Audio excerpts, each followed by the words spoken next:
Hivi shemeji, unaona ni sahihi kuanika nguo za ndani katika mazingira hayo? Usiku kucha silali.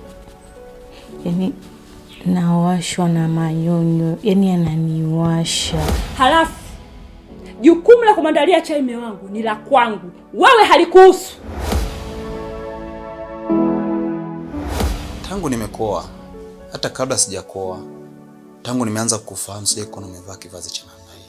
Nina katole chupi yako kule uwani.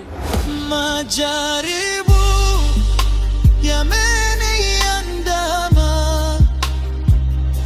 Kwa mara ya mwisho kuna mtu alikuwa naye, lakini kwa sasa sijajua kama yupo na yule mtu au yuko na mtu mwingine. Kwa kweli hatujaongea. Majaribu yamenizingira mtumishi. Kuhusu ile swala langu na mimi kuanika nguo yangu ya ndani nje.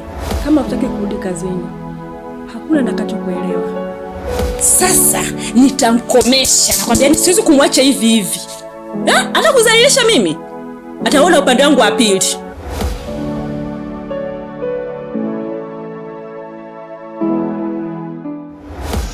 Hivi mke wangu, umeona ni swala la kawaida kabisa wewe kumleta rafiki yako bila mimi kunitaarifu?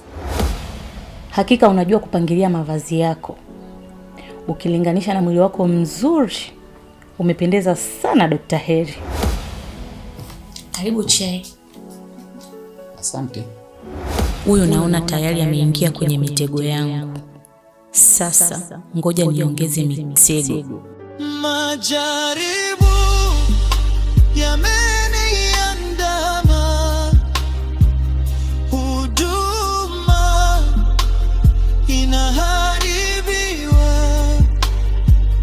Mtumishi wanataka kuniangamiza. Nyosha mkono wako Mungu.